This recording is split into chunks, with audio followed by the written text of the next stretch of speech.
今天我要来跟你们分享一下我的养鸟心得。就小鸟在 baby 的时候就开始把它们养到现在的一个过程。1月26号的案发现场，我发现了一只奄奄一息的小宝宝。缘分让我们相遇，这个小不点就这样子的来到了我的身边。它应该是很长的时间都没有吃到东西了，所以我就把它带来这个鸟店哦，然后这个鸟店的老板就帮我喂它吃这个蟋蟀。我是第一次照顾小鸟，所以我就向这个鸟店的老板请教一下怎样去照顾这个小鸟，然后怎样去喂食。因为这个小鸟它还是 baby 嘛，所以就必须每2个小时喂食一次，所以在喂食之前都必须把它的饲料浸泡在水里5分钟，然后才开始熟喂。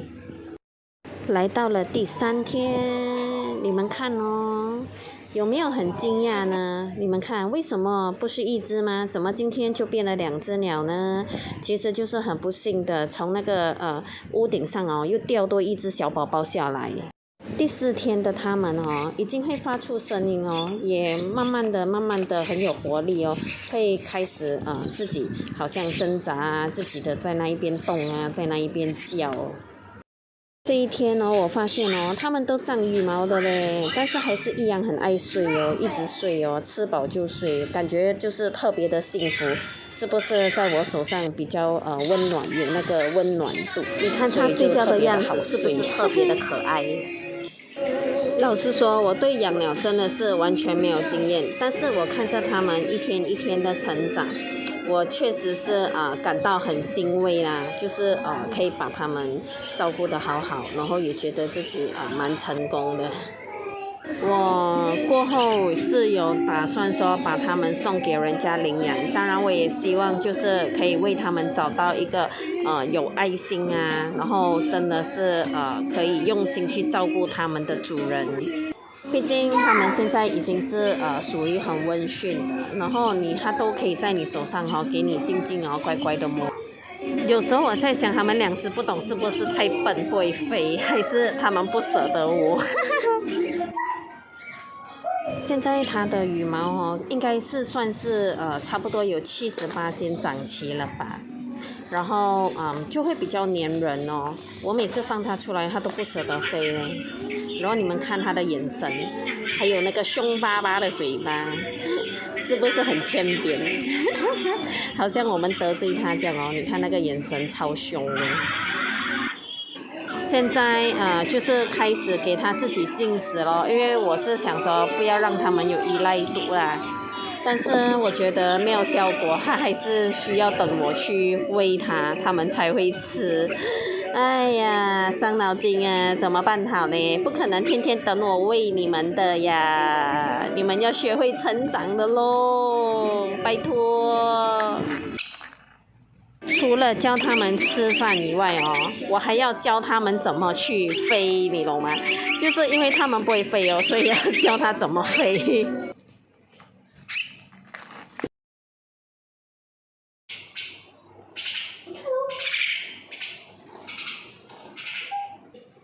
你呢？你呢？这个就是我目前跟他们相处的生活方式。每天我一打开笼子，他们就会出来等我喂他们吃，然后他们就是偶尔我还会放他们在外面溜达溜达一下啦，但是他们也不会走远，就是只会在这个笼子这一边这样子站着咯。除非就是我抛他们出去，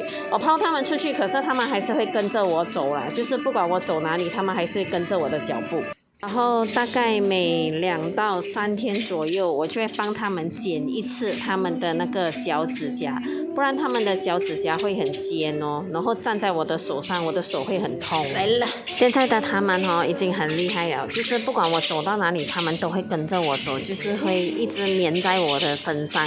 其实看到他们健康的成长，我确实是有感到一点点的满足感。时间也过得很快，就这样一不小心的养一养，就1个月过去了。这个就是他们平时跟我一起互动的一些小画面呢，就是不管我走哪里，他们就会一直跟着我走。这里有一些的画面，就分享给大家一起见证一下他们的成长过程。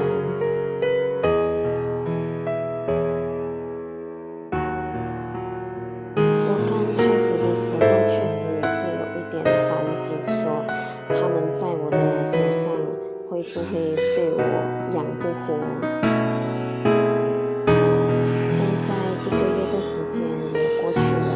然后他们也确实是健健康康的长大了，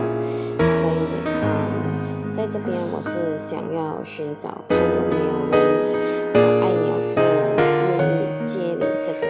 任务去领养他们2只，好好的把他们照顾下去。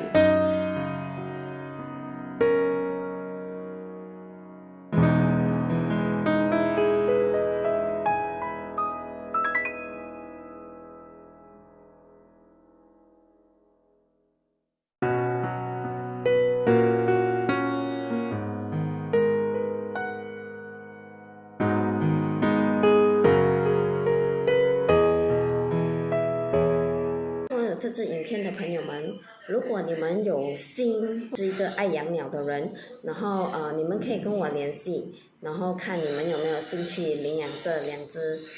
超温驯、超乖的小鸟。因为我也不想说随随便便就给人家，因为怎么讲，就是从他们还 baby 的时候，然后我就用心的去照顾，一直到他们现在已经是健康的长大，所以我就想说要找一个可以用心去照顾他们的主人。所以如果你们是有心想要养这个小鸟，然后你们觉得你们自己是可以为他们付出爱心，然后你们就可以找我联系我，谢谢，拜拜。